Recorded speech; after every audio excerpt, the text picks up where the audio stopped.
Hello, everyone. Welcome back to the Pot Smoker's Bible. My name is Zion.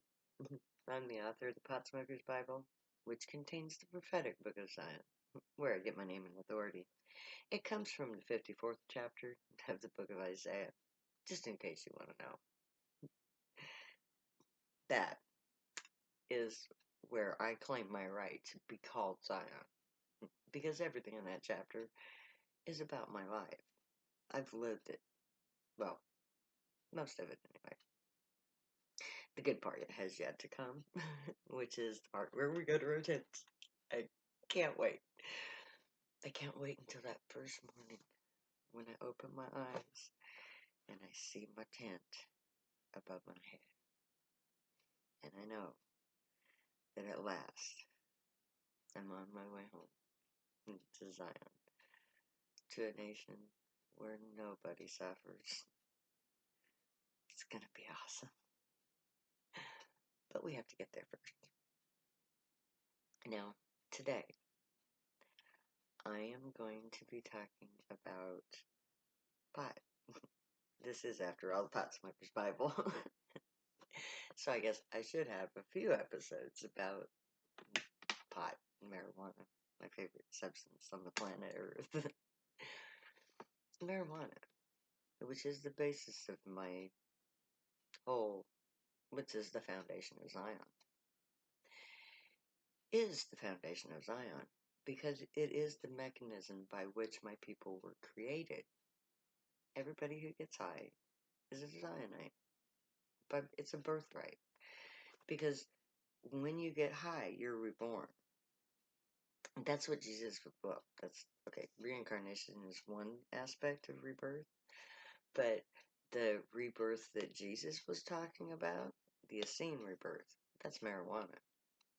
Because, believe it or not, there's archaeological evidence that the Essenes got high. They found marijuana pipes with residue in them. Yeah, Jesus was one of my people.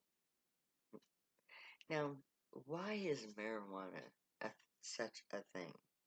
Why do I call my blog, or whatever you want to call this, Pot Smoker's Bible? Well, that's very easy to explain. Everything that I'm teaching you, talking to you about, comes straight from the Bible. That's where the Bible part comes in. But it is the prophecy itself that is the pot part. Because the prophecy is about pot. Just read the book of Isaiah. If you don't read any other book out of this book, read the book of Isaiah. Because it's playing out as we speak. Everything, except for the tense, has been done. We are to the tense, my friends. That's the thing that's coming. That's the next big thing that's going to happen. And it's going to happen because the Republicans and the Democrats cannot get together on anything. So their negotiations are going to just negotiate themselves into nowhere. Now, of course, I would love to be wrong about that. I would love to see Congress, Senate, and the White House get together and fix the social problems that we're facing right now and in the future. But that's not going to happen. It's just not going to happen. But what is going to happen is that enough people are going to hear about what I'm doing. And they're going to realize that Washington doesn't have an answer, but the gray do. And I represent the gray. And I represent the gray for you. Anyone and everyone who prays to the God of this book, or to the Jewish version, or to the Islamic version. All you Hindus, all of you guys, all of the religions point to Zion. Because all of the religions are one. They're all bits and pieces of a larger body of knowledge. And that knowledge is being brought together, well, is going to be put together by the Zionite priesthood. Those of us who have the right qualifications to be acceptable to the Grey as their priests. And that's probably the most crazy thing that you could imagine on this planet. That potheads, drug users, the low-life scum of the earth that deserve to be annihilated, put into prison, and forced through brainwashing to change their evil ways.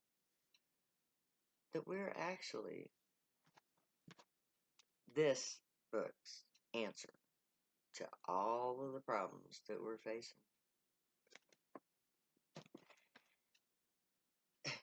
That's what the book says. If you don't believe me, read it. Read about how I established how I stand alone, championing the cause of my people. How I put myself in a court of law and gave a testimony which established me as Zion in a case that was directly involved in a green leafy substance that's planted in gardens and confiscated at harvest. Tell me another plant that fits that bill. There isn't one. That is what the prophecy actually says would happen. That the woman named Zion would establish herself in a court of law in defending her right to smoke a leafy green substance that is dried. Marijuana. And it is marijuana that was one of the motivating factors that killed George Floyd. He was pothead. And as statistics prove, the war on drugs is one of the main mechanisms that the white supremacists use to suppress the black people.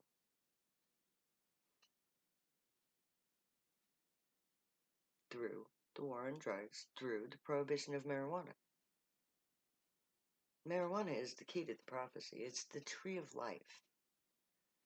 And what it does is it awakens a dormant part of your anatomy, a physical dormant part of your DNA. That was done on purpose. God, the Grey, made us that way so that only people who ingest marijuana can activate their gray anatomy and therefore be elevated above humanity to become a new human, a human gray hybrid, active human gray hybrid, because we're all human gray hybrids. It's just that marijuana activates the gray part of your anatomy, and that propels you into a quantum state, because the gray live in a quantum state. They don't just live on the physical level where everything is solid, like the cup. They live in the quantum field where quantum entanglement and thought forms and projections of will create reality. And that's what's activated when you get high. It also, well, it's not also. That whole mechanism is telepathy.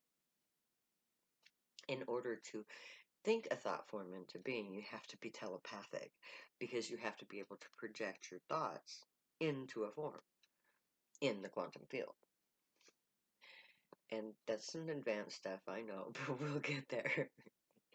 First of all, we have to understand that we've activated something genetic with this marijuana. That's why it's called the tree of life, because it literally transforms you into a new life.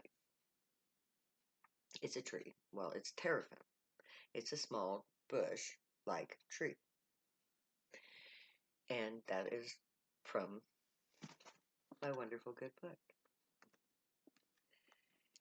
And what happens is you have receptacles in your brain that were created by the gray, put into our anatomy, that prohibits us from activating our gray genome. And once you put the THC into the receptacle, it activates the gray part of our anatomy, jump-starting our evolution and giving us quantum capabilities, telepathic capabilities, so that we can join the gray on their level of reality and interact with them on a personal level. See, they're telepaths. They don't use their lips. They still have them because at one time they were like us, but they evolved beyond that state. The less they used their mouth, the smaller the mouth got, and the vocal cords and all just kind of atrophied. So they can't speak to us on a physical level. They don't have the vocal cords for it. They have to communicate with us telepathically because that's how they communicate. So in order to communicate with us on from any level, they had to create telepaths. And marijuana is the mechanism by which they chose to do so. So they set up society. So the only people who would be interested in marijuana would be the people who were poor and didn't like the way things were in this physical only reality that we live in. And so they took us, the poor, the outcasts, the dregs of society, just like they did the first time. But they created a society where the dregs of society would actually be the ones who were morally capable of handling telepathy. Because they created a world that was so chaotic and just downright fucking evil that good people would be considered evil. So that the good people would be pushed to the point where they would find marijuana. And so we did. We activated our gray genomes.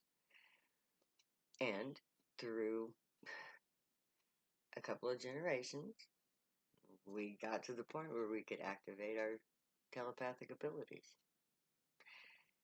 And now that we have those telepathic abilities, it's time to learn how to use them. So, we have all the means at our disposal to do whatever we want. Because we're quantum in nature. We can, with our thoughts, manipulate life. Just like the Grey do. We have a great adventure ahead of us. If you get high, you ain't got high yet, my friends. Because you have to understand something in order to enjoy it. And we'll get there. So may the Grey watch over you, guide you, protect you, and keep you from all harm. May they teach you right from wrong, and may you be worthy of them. May your thoughts, words, and deeds reflect truth, good, and light, the unicorn way. Find your joy, be your joy, spread your joy. Stay happy and high. You have every right and reason to. Know that I love you. We'll be together soon in our tents. Can't wait. See you later, 'cause I'll never say goodbye.